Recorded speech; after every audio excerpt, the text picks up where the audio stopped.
रहीम बिस्मिल्लाहिर्रहमानिर्रहीम। देखिए जो है कुरानी पढ़ लीजिए, देख लीजिए, इससे आपको फ़ायदा होगा। ये दुआ पढ़ लीजिए, अल्लाह मैं तेरी पनाह चाहता हूँ, फिक्र व गम से और तेरी पनाह चाहता हूँ, आजिज़ी और सुस्ती से और तेरी पनाह चाहता हूँ, बुज़दिली और बुख़ल से और तेरी पनाह चाहता हूँ, कर्ज़ के बोझ से, लोगों के दबाव से। रिश्तों की खूबसूरती एक दूसरे की बात को बर्दाश्त करने में है। बेऐब इंसान तलाश करोगे, तन्हा रह जाओगे। हज़रत अली ने हमेशा कहा कि मैं रसूल खुदा का ग़ुलाम हूँ। रसूल पाक सल्लल्लाहु अलैहि वसल्लम का ग़ुलाम होना बड़ी शर्फ की बात है। और हज़रत अली रसूल पाक के ग़ुलाम हैं और इल्म का दरवाज़ा है।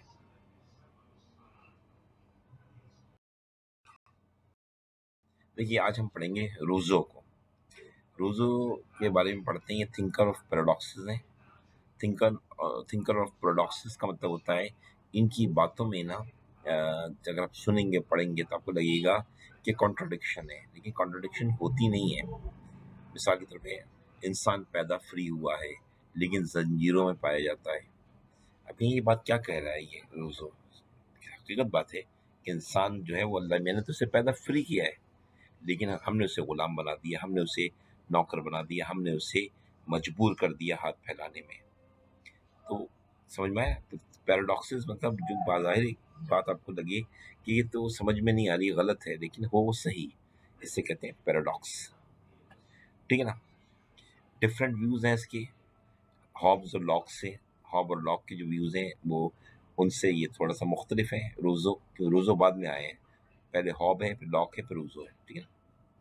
कॉन्सेप्ट इनने जो दिया वो क्या दिया? जनरल विल का दिया और पॉपुलर सॉवरेनिटी। ये भी बताऊंगा ये क्या चीज़ें हैं। जनरल विल को ही वो पॉपुलर सॉवरेनिटी कहते हैं।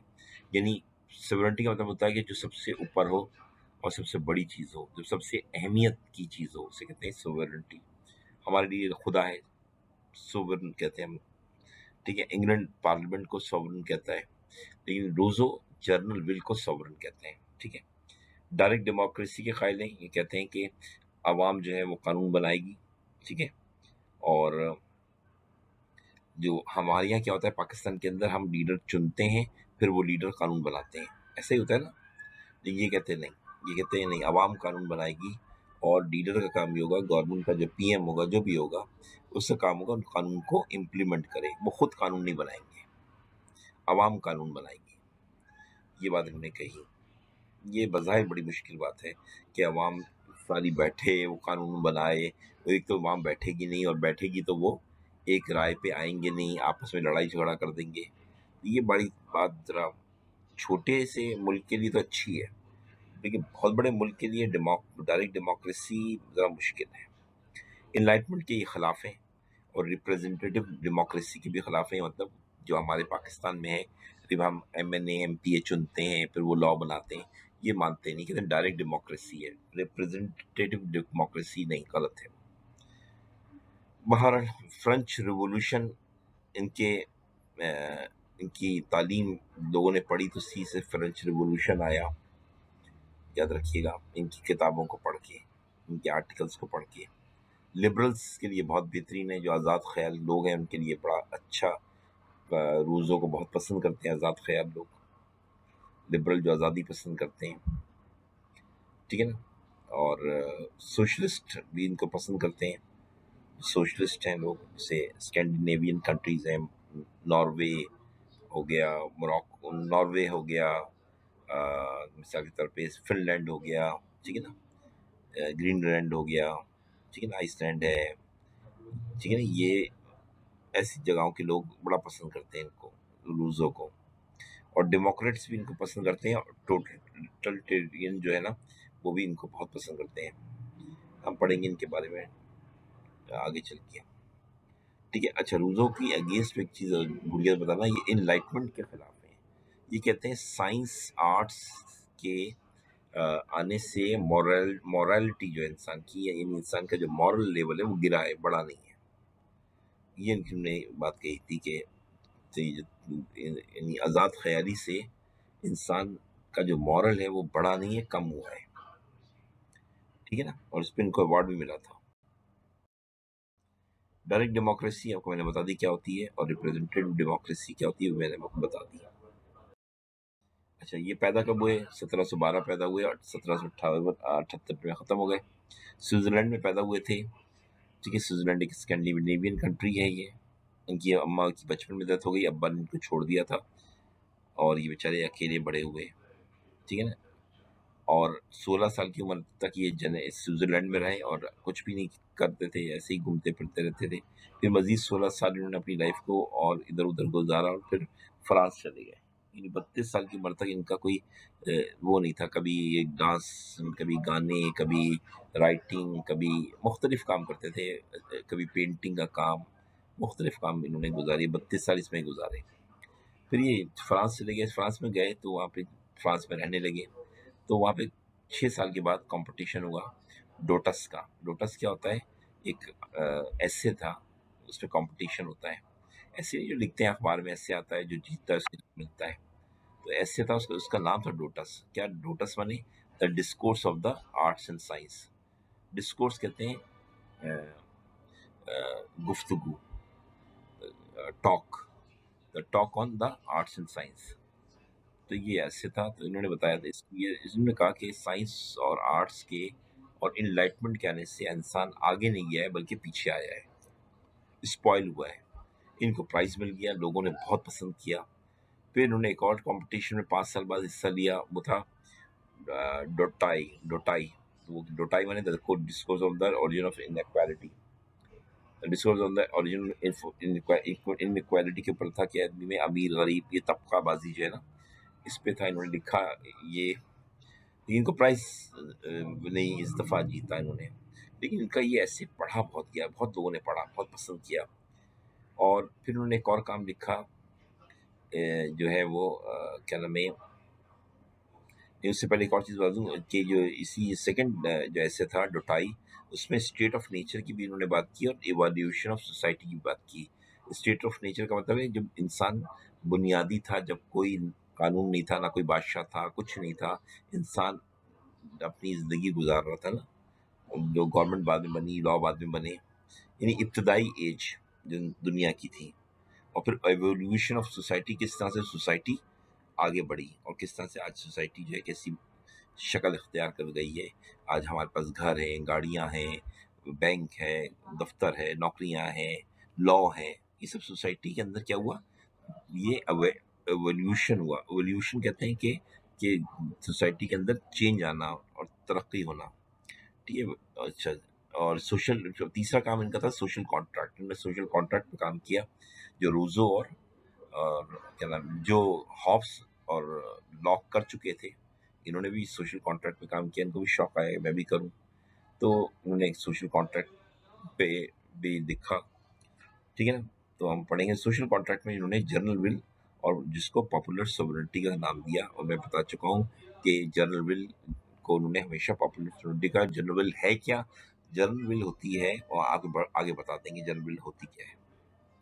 ठीक है ना। वैसे इतना बता दें, जनरल विल ये होती है कि एक होती है इंडिविजुअल विल, यानी मेरी अपनी ख्वाहिश, अब्बास की ख्वाहिश, मेरा नाम अब्बास है, मेरी मेरी ख्वाहिश कि मेरे पास ये गाड़ी हो, घर हो, पैसा हो, अच्छी बीवी हो, बच्चे हों, माँ बाप मेरे साथ हों, और मेरी अच्छी नौकरी हो, मेरा अच्छा बिजनेस हो।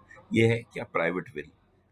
ग्रुप, एक प्राइवेट विल होती है और एक कॉर्पोरेट विल होती है। कॉर्पोरेट विल का मतलब होता है, चूंकि मैं लॉ के प्रोफेशन से ताल्लुक रखता हूँ, तो मैं चाहता हूँ कि लॉ के जो सारे लॉयर्स हैं उनके लिए अच्छा हो, उनके लिए बेहतरी हो। तो ये कहलाती है कॉर्पोरेट विल, जिसमें आप अपने, हम जैसे लोग अपने, हाँ, प्रोफेशन वाले लोगों के लिए ख्याल कर, वो कहलाती है कॉर्पोरेट विल। और एक होती है जनरल विल, जिसके अंदर आप पूरी कम्युनिटी, सारे लोगों का ख्याल कर रहे हो और उनका ख्याल रखे हो, उसे कहते हैं जनरल विल। जनरल तीन विल हो गई, एक अपनी विल, एक अपने ग्रुप की विल, और अपनी पूरे सोसाइटी की विल, यानी पूरे लोगों की विल। तो सबसे अच्छी चीज़ है जनरल विल का ख्याल रखना चाहिए। और यही रोजो कहता है कि जनरल विल जो है, जो सबकी विल हो। एक सोसाइटी में अगर 100 लोग रहते हैं और 100 के 100 लोगों की बातों की अहमियत रखी जाए, तो उसको जनरल विल कहते हैं। और वही जो है वो सॉवरन है, वही चीज़ सबसे बड़ी चीज़ है। ठीक है ना। सबसे बड़ी चीज़ क्या है? General will. प्राइवेट विल और कॉर्पोरेट विल को कहते हैं वो आपको क्या नाम है, जनरल विल के सामने कुर्बान करना पड़ेगा। ठीक है।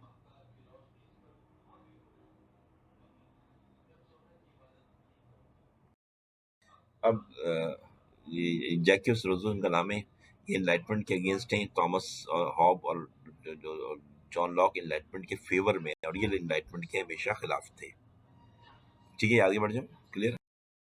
अब रोजो से की पॉलिटिकल फिलॉसफी है, तो सेकंड डिस्कोर्स जो है, पहला जो उन्होंने आर्टिकल लिखा था वो तो आपको पता है साइंस एंड टेक्नोलॉजी के ऊपर था। लेकिन जो दूसरा आर्टिकल था जिसमें उनको अवार्ड नहीं मिला, तो लेकिन उसमें उन्होंने state of nature evolution of society की बात की थी। मैंने आपको बताया तीसरा इनका काम था सोशल कॉन्ट्रैक्ट जो उन्होंने लिखा था, उसमें जनरल विल को पॉपुलर सोवरेनिटी का नाम दिया उन्होंने। ठीक है, आगे बढ़ जाओ। बता रूजो का स्टेट ऑफ नेचर में उन्होंने कहा, जब स्टेट ऑफ नेचर जब था उस जमाने में इंसान कैसा था वो बताते हैं। कहते हैं उस जमाने में जब इंसान स्टेट ऑफ नेचर में इंसान ना खुश था ना रो रहा था। ठीक है ना? खुश भी नहीं था, उदास भी नहीं था।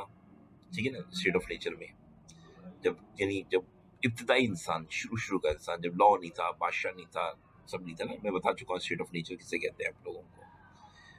ना कोई चीज प्लेंटी में थी और ना कोई चीज स्कैरसिटी में थी, मतलब ना कोई चीज कमी थी किसी उस इंसान को, ना कोई चीज ज्यादती थी, क्योंकि आबादी कम थी तो कोई चीज बहुत सारी सी चीजें, बहुत सारी चीजें उसके पास अवेलेबल भी थी और ना कोई शॉर्टेज थी उसको। जैसे आजकल हम कहते हैं ना पानी की शॉर्टेज हो जाएगी, गैस की शॉर्टेज हो जाएगी और बिजली की शॉर्टेज है, ये सब चीजें हम सोचते हैं। फ्रूट की शॉर्टेज है और क्या नाम है क्या नाम है वेजिटेबल की शॉर्टेज है, आटे की शॉर्टेज है। तो उस ज़माने में जब इब्तदाई इंसान था तो लाइट तो गैस तो थी नहीं उस ज़माने में, तो अभी आई है गैस। खाने पीने की बात कर रहे हैं, ना ज़मीन शॉर्ट थी, ना क्या नाम है वेजिटेबल, ना फ्रूट, कोई चीज़ शॉर्ट नहीं थी और ना कोई चीज़ ज़्यादती में थी। ठीक है, क्योंकि बहुत सारे इलाके आपको पता है वो बर्फ़ से ढके हुए थे, इसलिए ना कोई चीज़ ज़्यादती में थी और ना कोई चीज़ कमी में थी। इंसान नॉर्मल था, ना इंसान वर्चू था, ना वाइस था, ना इंसान खुश था और ना 420 था। ठीक है ना, वर्चू कहते हैं कि ऐसे इंसान को जो बहुत ज़्यादा लोगों के लिए सोचता हो और इंसानियत के लिए फलाह बहबूद का काम करता हो, उनका इंसानियत के लिए अच्छा काम करता हो। तो ऐसे भी इंसान नहीं थे और ना कोई वाइस इंसान थे, क्लेवर किस्म के, लोमड़ी किस्म के इंसान भी नहीं थे, कोई वुल्फ किस्म के इंसान नहीं थे। ना वर्चू थे ना कोई वाइस था। ठीक है, याद रखिए, ना कोई कॉपरेशन था और ना कोई कॉन्फ्लिक्ट था। इंसान आपस में ना कोई लड़ता था ना कॉपरेट करता था, अलग अलग जिंदगी गुजारता था। तो ये थी इनकी नेचुरल कंडीशन, और ये टीएम स्निप इसका कोड है। द नेचुरल कंडीशन इससे जन्म लेती है, किससे? इन चार चीजों को मैंने बताया आपने, नीदर नीदर नीदर, चार नीदर है ना, तो नेचुरल कंडीशन में था इंसान। क्योंकि नीदर्स बताते हैं कि इंसान नेचुरल कंडीशन में था, कोई लॉ नहीं था उसके ऊपर, ना कोई बादशाह था उसके ऊपर, बस वो जी रहा था जिसे अल्लाह ने पैदा किया, वो जीने लगा था। ठीक है, और इससे क्या हुआ कि इंसान के अंदर क्या चीजें पाई गई? टीएम स्निप पाया गया। टीएम स्निप क्या है? इंसान टिमिड था, सा था, डरा सा रहता था, आप दूसरों से बात नहीं करता था, टिमिड रहता था, डरा डरा सा रहना, म्यूट था, खामोश रहता था, किसी से बात ही नहीं करता था, स्टेट ऑफ ब्लिस में था, कोई वरीज नहीं थी फ्यूचर की, आइसोलेट था, तन्हा रहता था और बहुत पीसफुल था। तो ये थी रोजो कहता है स्टेट ऑफ नेचर में। और लॉ, जॉन लॉक कहते हैं, वो भी जॉन लॉक ने बताया कि इंसान जो था वो क्या नाम है स्टेट ऑफ नेचर में कैसा था, और रूजो ने और हॉब्स ने भी बताया। ठीक है ना, ये तमाम चीजें हैं तो स्टेट ऑफ नेचर की आपको रूजो की मैंने बताई, आपको मैंने बता दी, और जॉन लॉक और हॉब्स तो मैं आपको बता चुका हूँ। अब ये कहता है रूजो के इंसान जो था, और फिर जब जैसे मैंने अभी बताया कि ना वो किसी से बात कर रहा है, ना वो किसी से अच्छा कर रहा है, ना कोऑपरेट कर रहा है, ना कॉन्फ्लिक्ट कर रहा है, तो ये सब चीजें जो मैंने आपको बताई, तो ऐसा लगता है कि इंसान जानवर है। रूजो इंसान को जानवर कहना चाहता है, कि ये सच है? तो उसने कहा, रूजो ने, कि नहीं, इंसान और जानवर में फर्क है। क्यों? कहता है, एक शेर है और एक इंसान है। तो हमने कहा, भाई जो तुम बातें कर रहे हो रूजो, तुम तो कह रहे हो इंसान ना ना वर्चू है, ना वाइस है, ना कॉन्परेटिव है, ना क्या नाम है हैप्पी है, कुछ भी नहीं। ये तो एक जानवर होता है।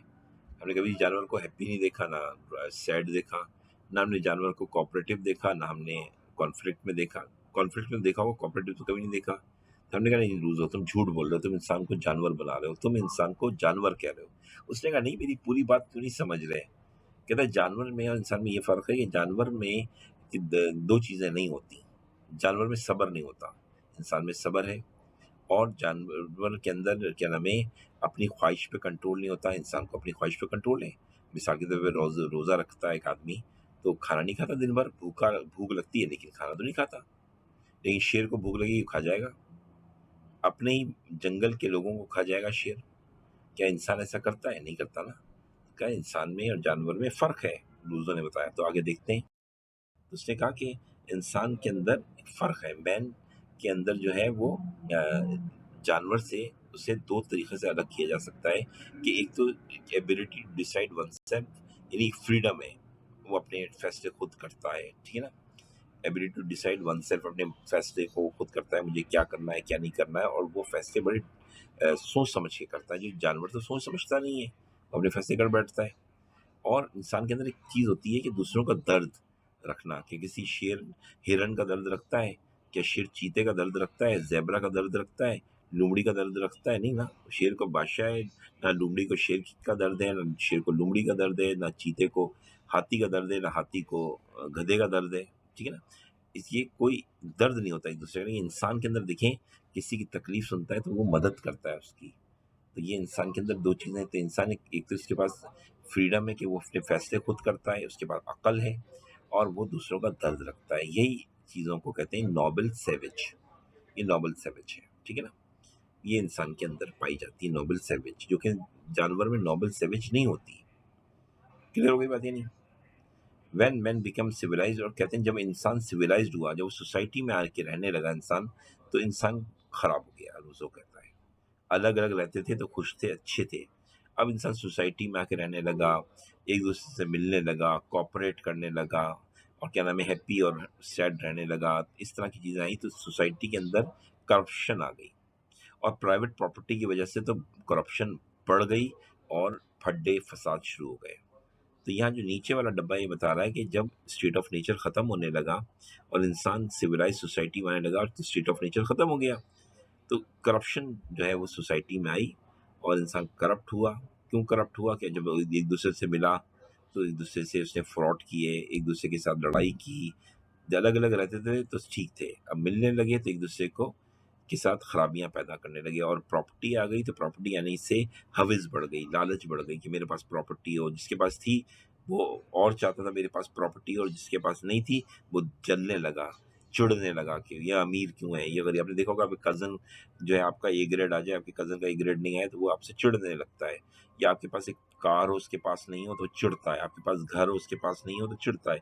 तो प्राइवेट प्रॉपर्टी जो है वो हमेशा सोसाइटी के अंदर, रोजो कहते हैं, वो अजाब बन जाती है, ठीक है ना। और कार्ल मार्क्स जो थे ना, याद रखिएगा, बहुत ज्यादा इम्प्रेस थे रोजो से। कार्ल मार्क्स भी यही कहते हैं कि प्रॉपर्टी जो है ना वो अजाब है, प्रॉपर्टी की वजह से झगड़े होते हैं। तो कार्ल मार्क्स कहते हैं। कार्ल मार्क्स ने कम्युनिज्म को, एक कॉन्सेप्ट है कम्युनिज्म, एक है कैपिटलिज्म, आपको मालूम है। अमेरिका कैपिटलिज्म का है, एक कम्युनिज्म है जो चाइना और रशिया फॉलो करते हैं, क्यूबा फॉलो करता है, क्यूबा, नॉर्थ कोरिया फॉलो करता है। तो ये कम्युनिज्म में प्रॉपर्टी जो है वो कहते हैं एक तरह की गाली है, कि प्रॉपर्टी जो है वो कहते हैं अजाब है, इसकी गवर्नमेंट प्रॉपर्टी अपने हाथ में रखती है। तो क्या देखा इन्होंने, रूजो ने कहा कि इंसान जब सोसाइटी में आया तो खराब हुआ, और प्रॉपर्टी एक अजाब बन गई, ठीक है ना। ये आपको समझा दिया मैंने। क्लियर क्लियर हो गया अगर आपको, कि अब इंसान और जानवर में फर्क समझ रहे हैं। जानवर और इंसान में फर्क ये है कि जानवर के अंदर दूसरों का दर्द नहीं होता, और जानवर के पास फ्रीडम नहीं होती कि वो फ्री डिसीजन ले सके। फ्रीडम नहीं होती। फ्री डिसीजन ये थोड़ी है, आपको भूख लगी आपने खा लिया अपने जानवर, अपने ही दोस्त को। ये तो फ्रीडम नहीं है ना। फ्रीडम का मतलब होता है कि आप आज़ाद हो फैसला करने के लिए, लेकिन एक, ये तो नहीं है कि आपको हवस हुई और अपने अपनी हवस को पूरा करने को फ्रीडम थोड़ी कहते हैं। एक आदमी को हवस हुई, उसने किसी की इज्जत लूट ली, आदमी को हवस हुई किसी वो उस इंसान को इंसान खा गया, नहीं समझे। अगर हवस है तो हमने किसी घर में डाका डाल दिया, चोरी कर ली, कत्ल कर दिया, ऐसा नहीं होता ना। फ्रीडम का मतलब होता है आप एक तरीके की फ्रीडम है आपके पास, आप इंसान का अकल की बुनियाद के ऊपर फ्रीडम एंजॉय कर रहे हो, तो इसको फ्रीडम कहते हैं। वरना उसको फ्रीडम थोड़ी कहते हैं, उसे तो जंगल का कानून कहते हैं। अब रोजो कहते हैं स्टेट ऑफ नेचर में इंसान नॉबल सेवेज था। नॉबल सेवेज मैंने आपको बता चुका हूँ। नॉबल सेवेज किसे कहते हैं? कि दूसरों का दर्द रखना, और क्या नाम है, अकल से फैसले करना। नोबल सैल्वेज है।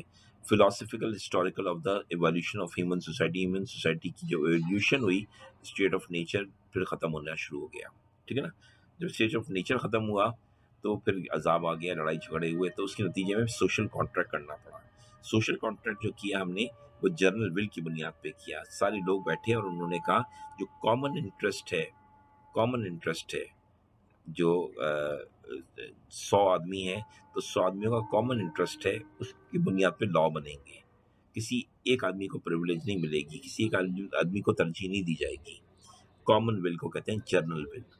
और वही जनरल विल जो है वो सॉवरन है, सॉवरनिटी है उसकी, वही बड़ी चीज़ है, वही फाइनल है, वही सबसे इम्पोर्टेंट चीज़ है। जैसे हम लोग कहते हैं मुसलमान के क्या नाम है, तौहीद जो है वो सबसे बड़ी चीज़ है। ठीक है ना। तो इसी तरह जनरल विल रोज़ो कहते हैं सबसे बड़ी चीज़ है कि सबका इंटरेस्ट देखा जाएगा। कोई भी फैसला होगा तो वो अगर पूरी कम्युनिटी के लिए अच्छा है तो वो फैसला है, वही कानून बनेगा। और जो अगर किसी चंद लोगों के लिए फ़ायदेमंद है तो ऐसा कानून को कानून नहीं कहा जाएगा। फिर मीनिंग ऑफ लिबर्टी का कॉन्सेप्ट इन्होंने दिया, बहुत ज़बरदस्त दिया कि फ्रीडम के दो कॉन्सेप्ट होते हैं, वो आप पढ़ेंगे, एंजॉय करेंगे। How man move from nature to society, कैसे इंसान स्टेट ऑफ नेचर से सोसाइटी की तरफ बढ़ा। तो ये प्रॉपर्टी, वही आ गई प्रॉपर्टी, मनुष्य प्रॉपर्टी। द फर्स्ट पर्सन, एक आदमी ने having enclose a piece of land, एक आदमी ने एक लैंड को ले लिया और लेने के बाद उसने कहा ये मेरा है, और उसने कहा ये मेरा है। ठीक है, दूसरों ने इसको कह दिया हाँ ये तुम्हारा है। इस बात से क्या हुआ कि उसने आपको यकीन ने कामिल हो गया, अब ये मेरा है, दूसरे भी कह रहे हैं ये मेरा है तो ये मेरा है। तो फिर क्या हुआ, जिससे ये मैंने कहा ये लैंड मेरा है, आप लोगों ने कहा ठीक है। अब क्या हुआ, मेरे बाद दलाल ने कहा ये मेरा है, लोगों ने कहा ठीक है। फिर क्या हुआ, नहल खड़ी हुई, उसने कहा ये मेरा है, लोगों ने कहा ठीक है। फिर क्या हुआ कि इमरान खड़ा हुआ, उसने कहा मेरा है, तो उसने कहा ठीक है तुम्हारा है। इस तरह क्या हुआ, जब जिनके पास लैंड आने शुरू हो गए तो जिनके पास लैंड आ गए वो आपस में लड़ने लगे, और जिनके पास लैंड नहीं थे वो लैंड ओनर से लड़ने लगे। क्या जेलसी आ गई, समझ में आ गई ना। तो प्राइवेट प्रॉपर्टी था वो बिगिनिंग ऑफ द सोसाइटी बनी, और ओरिजिन हुआ किसका, इनइक्वालिटी का, कि मेरा पास नहीं है ज़मीन और दूसरे के पास है। तो ये इनइक्वालिटी की शुरुआत हुई, ओरिजिन माने शुरुआत हो गई। तो सोसाइटी बिगन हुई है प्रॉपर्टी से, और साथ साथ इब्तिदा हुई इनइक्वालिटी की, कि अब अमीर गरीब का फ़र्क आया। ठीक है ना, ये मसले खड़े हुए। अब क्या है, desire for private property, desire for private property जो है वो क्या होता है, कैसे होता है, ये हम पढ़ते हैं। क्या है, desire motivated by self, not because we need material items. एक डिज़ायर होता है कि मेरे पास प्रॉपर्टी हो, इसलिए नहीं कि मुझे उसकी ज़रूरत है। मिसाल के तौर पे आप देखें कि मैं 5 गाड़ियाँ मेरे पास हैं, मिसाल के तौर पे, तो मुझे 5 गाड़ियों की ज़रूरत नहीं है, लेकिन मैं 5 गाड़ियाँ रख रहा हूँ। तो इसे कहते हैं desire motivated by self. Material मुझे यूज़ नहीं है, उसकी ज़रूरत नहीं है, लेकिन फिर भी मुझे एक डिज़ायर है कि मेरे पास ये हो। ठीक है। एक एक होता है कि अमॉर्डिसॉ कहते हैं, ये फ्रांस का आदमी था ना, तो फ्रांस की ज़बान में अमॉर्डिसॉ का मतलब होता है लव फॉर सेल्फ प्रिजर्वेशन। एक लव होता है कि मुझे अपनी बका के लिए, कि मेरी ज़रूरत है, जैसे मुझे एक गाड़ी तो मेरी ज़रूरत है, तो ये क्या है, अमॉर्डिसॉ है कि मेरी एक गाड़ी तो मेरी ज़रूरत है सेल्फ प्रिजर्वेशन के लिए। कोई मुझे मतलब मेरी सेल्फ प्रिजर्वेशन हो, कोई मुझे मारे नहीं, कि मुझे कोई मुझे तंग ना करे, तो ऐसी चीज़ें मेरे पास हों जिससे मैं अपनी हिफाजत कर सकूं और मेरी ज़रूरत की चीज़ें पूरी हो जाएं। एक गाड़ी हो, एक छोटा सा घर हो, ये सब क्या है, एमोर्डिसॉ है। तो ये इंसान का लव है सेल्फ प्रिजर्वेशन के लिए। एक एमोर प्रोप्रे, एमोर प्रोप्रे जो है ये क्या है, ये फ्रांस का वर्ड है। इसका मतलब है कि मेरे पास ये डिज़ायर हो कि मेरे पास लोगों से ज़्यादा चीज़ें हों, मेरे पास हवाई जहाज़ भी हो, मेरे पास 10 गाड़ियाँ हों, मुझे लोग इज्जत करें, लोग मुझे सलाम करें, लोग मुझे इज्जत दें, रिस्पेक्ट दें। ये बड़ा ख़तरनाक चीज़ है। तो दो किस्म के डिज़ायर होते हैं इंसान के, एक वो डिज़ायर जो आपकी ज़िंदगी के लिए ज़रूरी है, और एक वो डिज़ायर जो दूसरे मुझे इज्जत दें। तो दूसरा डिज़ायर जो है मॉडी प्रॉपर जो है वो बड़ा ख़तरनाक डिज़ायर होता है। ठीक है ना। और क्या नाम है, अगर जो आपको प्रॉपर्टी जो होती है अगर आप एक्वायर कर लेते हैं, ठीक है ना, तो आप जो होते हैं वो इंडिपेंडेंट कहलाते हैं, कि आप किसी पर डिपेंड नहीं कर रहे, आज़ाद हैं। अगर आपके पास प्रॉपर्टी आ जाती है, और अगर आप प्रॉपर्टी एक्वायर नहीं कर पाते हैं तो आप डिपेंडेंट हो जाते हैं दूसरों के ऊपर। मिसाल के तौर पे आपके पास प्रॉपर्टी नहीं है तो आप किराए का मकान लेंगे, तो आप मालिक मकान के ऊपर डिपेंडेंट है, उससे किराया दे रहे हैं हर महीने, वो आपको निकाल सकता है। ठीक है ना? तो दो किस्म के, अगर प्रॉपर्टी एक्वायर कर लेते हैं तो आप इंडिपेंडेंट हो जाते हैं सोसाइटी में, और आप खुदा बन जाते हैं और तंग करते हैं लोगों को शैतानों की तरह। और अगर आपको प्रॉपर्टी वगैरह नहीं मिलती है तो आप लोगों पर डिपेंड कर रहे होते हैं, आप लोगों के मोहताज होते हैं। ठीक है? क्लियर हो गई? और ये एक और चीज़ याद रखिएगा कि हम जब प्रॉपर्टी एक्वायर करते हैं ना और दौलत रखते हैं, हम समझते हैं लोग हमारी इज्जत कर रहे हैं। नहीं, लोग हमसे जेलस होते हैं, लोग हमें मारना चाहते हैं, फिर लोग हमसे छीनना चाहते हैं। याद रखिएगा, जिंदगी में जब भी कभी आपके पास जरूरत से ज्यादा दौलत होगी तो आपको देखिएगा लोग आपके दुश्मन हो जाएंगे, वो आपसे दौलत छीन लेंगे। ये होता है। अच्छा, डिजायर फॉर प्राइवेट प्रॉपर्टी, ये मैंने आपको बता दिया। रूसो ने प्रॉपर्टी को रखने पे क्रिटिसाइज किया है, ये चीज़ मैंने आपको बताई। कार्ल मार्क्स ने भी बहुत ज़्यादा इम्प्रेस था रूजो से। कार्ल मार्क्स बाद में पैदा हुआ है, ठीक है ना? रूजो पुराना है, तो कार्ल मार्क्स ने रूजो को पढ़ा और रूजो की बहुत तारीफ करता था कार्ल मार्क्स। और उसने कॉन्सेप्ट दिया किसका, कि कम्युनिज्म का। ठीक है ना? तो वही कहता था, जब the people who do not have the property are depending on the property holder, so freedom gone. अब आप जो लोग प्रॉपर्टी जिनके पास नहीं है, अब तो डिपेंडेंट हो गए दूसरे, उन लोगों पे तो फ्रीडम कहाँ रही? वो तो फ्रीडम में नहीं है। जिनके पास जो जिनके पास प्रॉपर्टी है वो तो फ्रीडम में है। जो जिनके पास प्रॉपर्टी नहीं है वो फ्रीडम में तो नहीं है। कंपैशन भी खत्म हो गया, अब कंपैशन नहीं हो गया। वो जो गरीब है वो दुश्मन हो गया अमीर का। रिच क्लास जो है वो पुअर क्लास से इफेक्टेड हुई है, वो डरने लगे। रिच क्लास अपने लिए गार्ड रख लिया, उन्हें अपने लिए दो दो गाड़ियां रख ली। अब देखते हैं सियासतदान गाड़ियां में घूमते हैं तो रोड ब्लॉक कर दी जाती है, सियासतदान आ रहे हैं, क्यों? उनको डर होता है कि उनको कोई मार देगा, उनके पास प्रॉपर्टियां हैं। गरीब आदमी उनको ढूंढता है, कोई भी सियासतदान अगर अकेला रोड पे मिलता है तो उसे लोग गोली मार देते हैं आपके सामने। ठीक है ना? इसलिए सियासतदान डरते हैं। अब क्या है, from state of nature sun to from state of war, SOW। आप स्टेट ऑफ वार की तरफ चले गए, स्टेट ऑफ नेचर से निकल के स्टेट ऑफ वार की। स्टेट की स्पेलिंग जरा देख लीजिएगा, स्टेट STATE होता है, टी लगाना भूल गया। स्टेट ऑफ वार की तरफ चले गए। प्रॉपर्टी ने क्या किया कि इंडिपेंडेंसी पैदा की आपके अंदर। जिसके पास प्रॉपर्टी आ गई वो इंडिपेंडेंट हो गया, डिजायर हो गया उसके पास कि लोग मेरी इज्जत करें, और लोग उस पर डिपेंड करने लगे। ठीक है ना?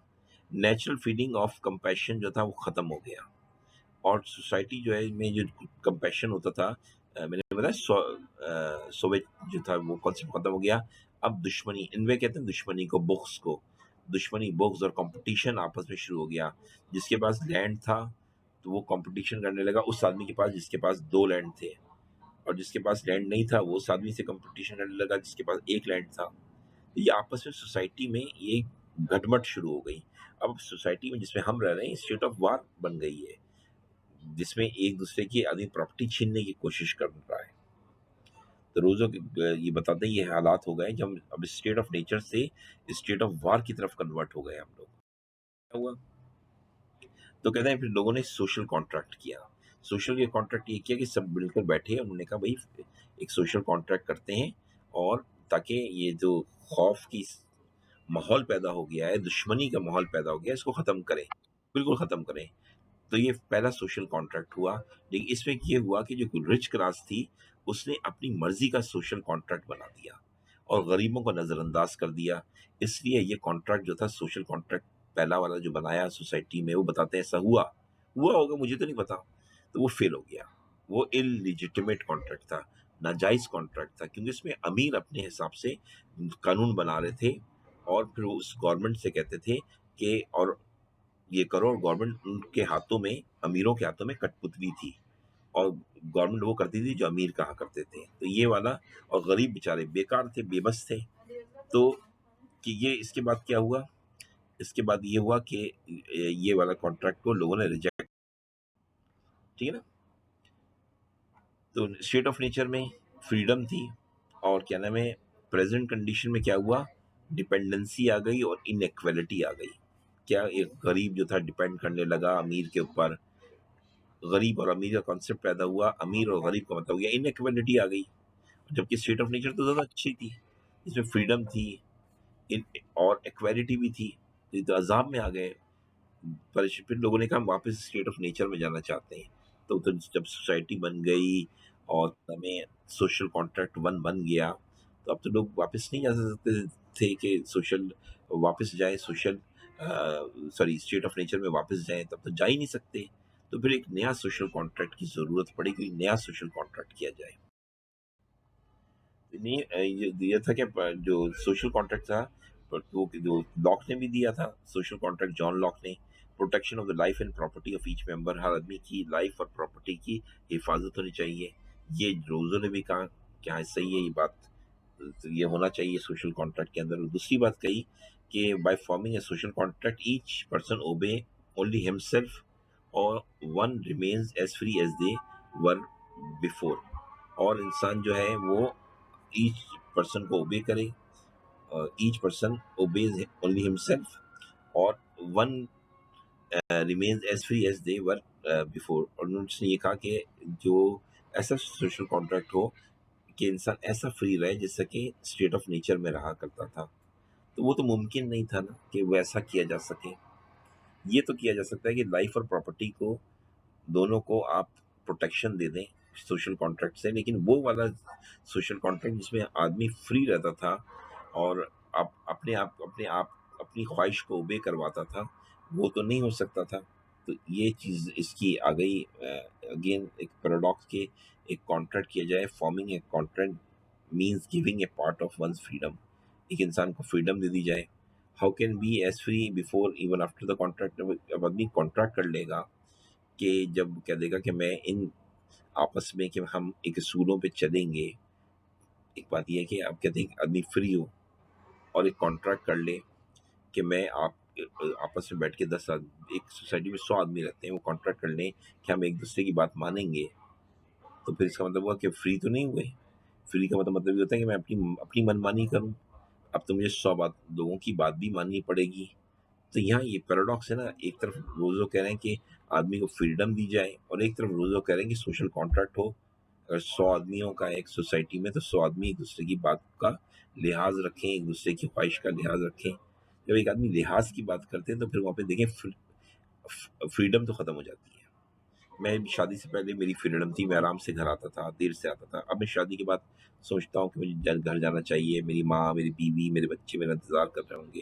तो मैं फ्रीडम तो नहीं रही ना फिर ये। अब इसको फ्रीडम तो नहीं कह सकते। तो अब फिर भी फ्रीडम कह रहे हैं।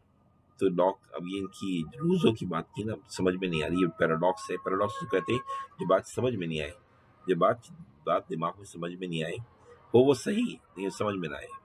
रूज़ो ही सही कह रहे हैं, मैं आगे जाके प्रूफ कर दूंगा, लेकिन अभी आपके दिमाग में ये प्रॉब्लम करी होगी, ये क्या बात है, फ्रीडम भी है और सोशल कॉन्ट्रैक्ट भी हो रहा है, ऐसा कैसे हो सकता है। सेकंड सोशल कॉन्ट्रैक्ट के बारे में पढ़ते हैं। तो क्या है ये, मैंने आपको बता दिया कि ये अभी ये जो मैंने बताया सेकंड सोशल कॉन्ट्रैक्ट है कि क्या है कि इंसान जो है स्टेट ऑफ नेचर में म्यूट था, ठीक है ना। All person were mute and unfair with other to so the same freedom and equality is not possible when we live in society. जब स्टेट ऑफ नेचर में इंसान क्या था, म्यूट था और एक दूसरे के साथ फेयर भी नहीं थे, अनफेयर भी नहीं थे। तो अब वो वाला स्टेट ऑफ नेचर वाली फ्रीडम तो नहीं आ सकती, नहीं आ सकती, ये बात क्लियर है। लेकिन फ्रीडम मिलेगी, लेकिन कॉन्ट्रैक्ट के थ्रू मिलेगी, ठीक है ना। अब वो देखते हैं आगे बढ़। अब वो मैंने आपको बताया, एक चीज़ मैंने आपको शुरू में पढ़ाई थी, जनरल बिल। मैंने 3 बिल बताई थी आपको, मैं आगे बताता हूँ, टाइम ज़ाया नहीं करता। देखिए विल 3 किस्म की होती है। एक इंडिविजुअल विल होती है जिसको प्राइवेट विल। इंडिविजुअल विल 3 किस्म की होती है। इंडिविजुअल विल, एक प्राइवेट विल होती है जिसमें आई अप्रोच होती है, अपना अपना सोचता है आदमी। कॉर्पोरेट विल मैंने बताया था कि स्मॉल ग्रुप जो है वो अपनी विल्स लगाते हैं। और एक जनरल विल होती है जिसमें हम कलेक्टिव इंटरेस्ट की बात कर रहे होते हैं। 100 की सोसाइटी में आदमी है, 1,00,000 आदमी सोसाइटी में, पाकिस्तान में 23 करोड़ की आबादी है पाकिस्तान के अंदर, तो 23 करोड़ की बात को माना जाएगा, ये कहलाएगा collective interest of the society. और ये बेस्ट है, गुड है सोसाइटी के लिए। और जो प्राइवेट विल और कॉर्पोरेट विल है वो गलत है। कि एक आदमी का सोचा जाए या कुछ लोगों का सोचा जाए तो ये कॉर्पोरेट विल कहलाती है। कि सिर्फ डॉक्टर्स का सोचा जाए, इंजीनियर्स का सोचा जाए, ब्यूरोक्रेसी का सोचा जाए, फौज का सोचा जाए, सियासतदानों का सोचा जाए, यानी एक तबके का सोचा जाए, तो ये कॉर्पोरेट विल है, जो कि गलत है। सही है। और एक आदमी का सोचा जाए तो वो भी गलत है। जनरल विल का मतलब 23 करोड़ लोगों का सोचा जाए, तो ये कहलाती है जनरल विल। ठीक है। अब सोशल कॉन्ट्रैक्ट और जनरल विल के बारे में समझते हैं। Through social contract, social contract करेंगे सारे 23 करोड़ लोग, कॉन्ट्रैक्ट करेंगे। अब 23 करोड़ लोग एक साथ तो नहीं बैठ सकते, लेकिन कुछ लोग कह देंगे, हम कहेंगे हम कॉन्ट्रैक्ट करें, हम कहेंगे हाँ ठीक है ठीक है, कर लो कर लो कर लो कर लो कर लो। इसका मतलब होगा वो हमसे, जो लोग को सोशल कॉन्ट्रैक्ट करेंगे वो उनके बिहाफ पे सोशल कॉन्ट्रैक्ट करेंगे, और वो जो सोशल कॉन्ट्रैक्ट करेंगे जनरल विल के ऊपर होगा। ठीक है ना। कोई इंडिविजुअल विल पे नहीं होगा, सॉरी, कोई प्राइवेट विल पे और कॉर्पोरेट विल पे नहीं होगा, वो जनरल विल पे होगा। जनरल विल प्रिवेल की रहेगी। No individual, no, not third party, किसी किसी खास आदमी के लिए नहीं, किसी एजेंसी का मतलब गवर्नमेंट, गवर्नमेंट के लिए नहीं। गवर्नमेंट का काम ये होगा, लॉ हम बनाएगी अवाम, और गवर्नमेंट का एजेंसी के तौर पे, एजेंसी का मतलब है, एजेंट कहते हैं कोई आदमी किसी आदमी के लिए काम करे। तो गवर्नमेंट जो है अवाम के लिए काम करेगी, तो गवर्नमेंट एजेंट होगी, एजेंसी का काम करेगी। लॉ नहीं बनाएगी, लॉ अवाम बनाएगी। अवाम सारी 23 करोड़ लोग तो बैठ के नहीं बना सकते।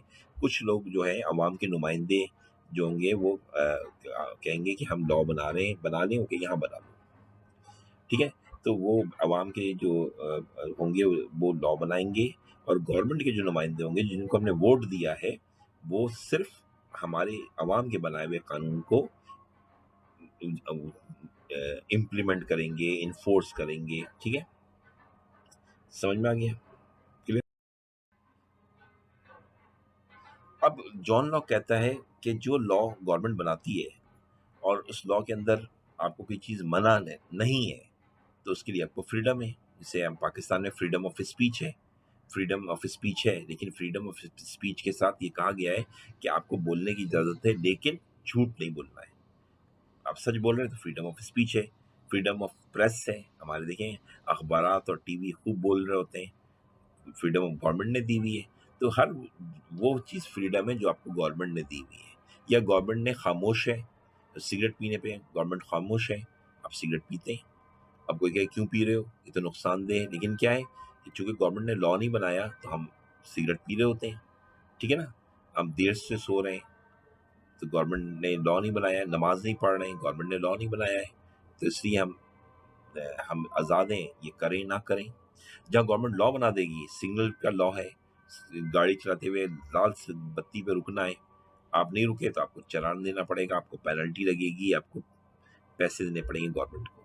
तो फ्रीडम, जॉन लॉक्स और थॉमस हॉब कहते हैं हर वो चीज़ फ्रीडम है जहाँ गवर्नमेंट ने आपको दी, फ्रीडम दी हो या गवर्नमेंट खामोश हो, तो हर वो चीज़ वो फ्रीडम है।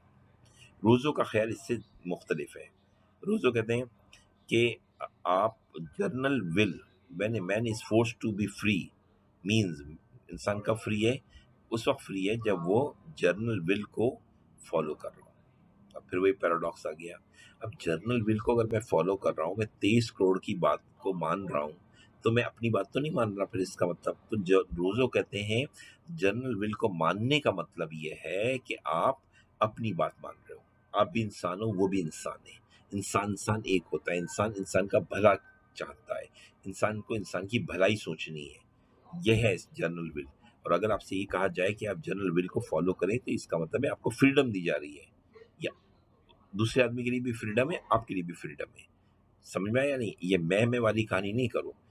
जनरल, हर काम जनरल विल से करो, जनरल विल का फायदा सोचो, तो वो क्या है, वही आपकी अपनी विल है। तो ये फ्रीडम दो किस्म की होती है, आपको याद होगा मैंने बताया, एज एब्सेंस ऑफ रिस्ट्रेंट, यानी गवर्नमेंट ने कोई रिस्ट्रिक्शन लगाई, जिसे मैंने बताया है लॉक ने, और लॉक ने और हॉब्स ने कहा था जहाँ लॉ साइलेंट है वो काम कर लो, अगर लॉ साइलेंट है स्मोकिंग करो, कोई मसला नहीं, जॉन लॉक कहता है करो। लेकिन रूजो साहब कहते हैं कि जब भी क्या नाम है, ये मत सोचो फ्रीडम इसलिए है कि आप एब्सेंस है कोई रुकावट की, रेस्ट्रेंट कहते हैं रुकावट को, कोई रुकावट नहीं है तो आप वो काम कर लो, नहीं, ये गलत है। अगर कोई रुकावट नहीं है लॉ में, कोई लॉ ने रुकावट नहीं लगाई है सिगरेट पीने की, लेकिन आपको सोचना चाहिए कि सिगरेट क्या पीना आपके लिए अच्छा है या नुकसानदेह है। तो आप सोचते हैं, आपको दिल हमेशा देखिए, आप सोचते हैं, अपने दिल से सोचें, तो आप कहते हैं कि हाँ, बुरी बात है, फिर भी पीते हैं। तो जो आपका ज़मीर जो होता है, जो आपको अच्छी बातें सिखाता है, उसे कहते हैं हायर सेल्फ, और जो आपको गलत आपका दिमाग सिखाता है, उसे कहते हैं लोअर सेल्फ। तो रोज़ो कहते हैं इंसान उस वक़्त आज़ाद है, जब वो अपने हायर सेल्फ की बातें सोचे, कि नहीं सिगरेट नहीं पीनी चाहिए मुझे, बुरी बात है। तो इसका मतलब मैंने फ्री डिसडम का इस्तेमाल किया, फ्री डिसीजन लिया। लेकिन अगर मैंने लोअर सेल्फ का इस्तेमाल किया, तो मैंने अपनी डिज़ायर का गुलाम बन गया। अब डिज़ायर का गुलाम बन गए तो आप फ्री तो नहीं रहे, अपनी ख्वाहिश के गुलाम बन गए। आपको तो वो करना चाहिए जो नॉर्मेटिव हो, आपको वो करना चाहिए जो सही हो आपके लिए। तो फिर आपका डिसीजन जो है वो आज़ादी के ऊपर है, फिर आप आज़ाद हैं। लेकिन आप अपनी ख्वाहिशात के गुलाम बन गए, तो फिर तो आप, और एक आदमी है कि इज्जत लूटता है किसी औरत की, या एक आदमी ड्रिंक करता है, देखिए उसके बाद वो फ्री, क्या वो उसने लोअर सेल्फ की बात मानी या हायर सेल्फ की बात मानी?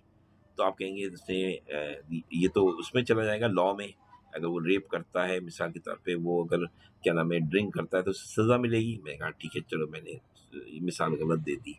स्मोकिंग की मिसाल देता हूँ। स्मोकिंग करने से क्या आपने अपनी ख्वाहिशात पूरी की? आपने कहा आपने ख्वाहिश पूरी की, लेकिन अपने आप को बीमार कर दिया आपने। कहा कर दिया, तो इसका मतलब अपने हायर सेल्फ की नहीं सुनी ना, आपने अपने लोअर सेल्फ की सुनी, आप अपनी ख्वाहिश के गुलाम बन गए। ठीक है ना? तो रोज़ो ने कहा है हायर सेल्फ का इस्तेमाल करने का मतलब है कि आप आज़ाद हैं। हर वो आदमी आज़ाद है जो अपने हायर सेल्फ के साथ चलता है। ठीक है?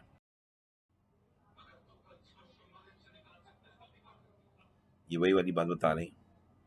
तो थॉमस साहब और जॉन लॉक कहते हैं, अगर जहाँ पॉइंट नंबर 1 देखें जो लिखा हुआ है, freedom as absence of restraint, मतलब क्या, जो वहाँ पे जहाँ पे लॉ ने कुछ नहीं आपको रुकावट नहीं कराई, रिस्ट्रेंट नहीं लगाया, तो वहाँ फ्रीडम है। स्मोकिंग है, नमाज पढ़ना ना पढ़ना कोई लॉ नहीं है हमारे मुल्क में, तो आप फ्रीडम है, आप नमाज पढ़ो ना पढ़ो, आप सिगरेट पियो ना पियो, ठीक है ना? इसी तरह क्या नाम है, आप गुटखा छालिया खा रहे हो, ठीक है ना, कोई लॉ नहीं है। आप जो है वो क्या नाम है, थॉमस हॉब कहते हैं, जॉन लॉक कहते हैं, जब लॉ नहीं है तो करो, आज़ाद हो, आपको फ्रीडम है। लेकिन रूजो कहता है नहीं, भले लॉ नहीं है, फिर भी आप अपने हायर सेल्फ की सुनो, लोअर सेल्फ ही नहीं सुनो। ये नहीं सोचो कि लॉ नहीं है तो मैं कर लूँ, ठीक है? नहीं, लॉ नहीं है स्मोकिंग का, लेकिन आपका हायर सेल्फ आपको क्या कहता है, आपका ज़मीर आपको क्या कहता है, अब वो करो। इसका मतलब तो नहीं लॉ नहीं है, जो लॉ नहीं है तो आप वो काम करना शुरू कर दो, ये तो बुरी बात हो गई ना। ये मैंने एग्जांपल दे दिया आपको। अब एक कम्युनिटी की भी मिसाल है। अब जो मुल्क है, ये तो इंसान की मिसाल दी, कम्युनिटी है। मिसाल के तौर पे आप बिजली पैदा कर रहे हैं, आप बिजली पैदा कर रहे हैं किससे? कोयले से, फ्यूज़ल फ्यूल से। तो इससे क्या है, पोल्यूशन पैदा हो रहा है, गर्मी पैदा हो रही है, ग्लेशियर पिघल रहे हैं, आपको पता है ओज़ोन लेयर फट रही है। तो इस पर कोई लॉ नहीं है कि कोयले से बिजली बनाओ ना बनाओ, फॉसिल फ्यूल से बिजली बनाओ ना बनाओ, लॉ तो नहीं है। तो लेकिन कम्युनिटी को क्या चाहिए कि पब्लिक इंटरेस्ट में ये है, भले ही लॉ नहीं है, लेकिन पब्लिक इंटरेस्ट में ये है कि नहीं ऐसा ना करें हम। बिजली बनाएं विंड मिल से, न्यूक्लियर से, सोलर से, वाटर से, डैम से, हम इससे ना करें। तो कम्युनिटी माने गवर्नमेंट का भी फर्ज बनता है कि वो क्या करे कि जहाँ कोई लॉ नहीं हो, तो वो उसके बावजूद जहाँ लॉ नहीं हो, वो फिर अपने हायर और लोअर सेल विल के ऊपर चले। तो हायर विल तो मना करेगी कि बिजली मत बनाओ, कोयले से इससे नुकसान दे, ठीक है ना? तो जनरल विल हमेशा याद रखना सोवरन है, और जनरल विल जो है वो ही, उसी से आपको अपने बिहेवियर और अपने एक्शंस देने हैं, ठीक है? और आप जनरल विल को फॉलो करते हैं, तो इसका मतलब है कि आप आज़ाद हैं, ठीक है ना? बात समझ में आ गई या नहीं? तो ये रोज़ो का कॉन्सेप्ट है। अब देखिए जनरल विल के बारे में। जनरल विल क्या है? जनरल विल सोवरन है। जनरल विल का मतलब क्या है? विल ऑफ पीपल है, पीपल आर फ्री हैं, जनरल गुड है, कंड्यूसिव है, बेहतरीन है सोसाइटी के लिए, कॉमन इंटरेस्ट है ऑफ ऑल मेंबर्स, प्राइवेट और कॉर्पोरेट विल जो है मस्ट बी कोइंसाइड विद, यानी उनको दबना पड़ेगा जनरल विल के सामने। लेजिस्लेशन कौन करेगा? रोजो कहते हैं वो पीपल करेंगी, एमएनए एमपी नहीं करेंगे। उनका काम होगा जो लोगों ने लॉ बनाए हैं उनको इम्प्लीमेंट करें। People will make loss on the basis of general will. किस बेसिस पे बनेंगे लॉ? जनरल विल की बेसिस पे। और जनरल विल में मैं आपको बता चुका हूँ कि क्या होता है, एक हायर और लोअर होता है। हायर लेवल विल पे बनेंगे लॉ, लोअर लेवल पे नहीं।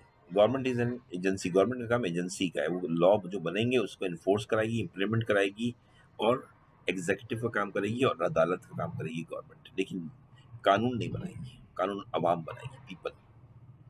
जनरल विल क्या है? प्रिवेल की जाएगी हर केसेस में। वो जनरल विल जो है पीपल की विल है। जनरल विल जो है वो हमेशा तरजीह है उसको, और अगर जनरल विल को फॉलो किया जा रहा है तो पीपल फ्री है। ठीक है, ये खत्म हो गया। अल्लाहुम्मा सल्लि अला मुहम्मद व आलि मुहम्मद रब्बना इग़फिर लि व लिवालिदैया व लिलमुमिनीना यौम यक़ूमुल हिसाब। अल्लाहुम्मा इग़फिर लना वरहमना वआफ़िना वाफ़ अन्ना फ़िद दुनिया वल आख़िरह इन्नका अला कुल्लि शैइन क़दीर।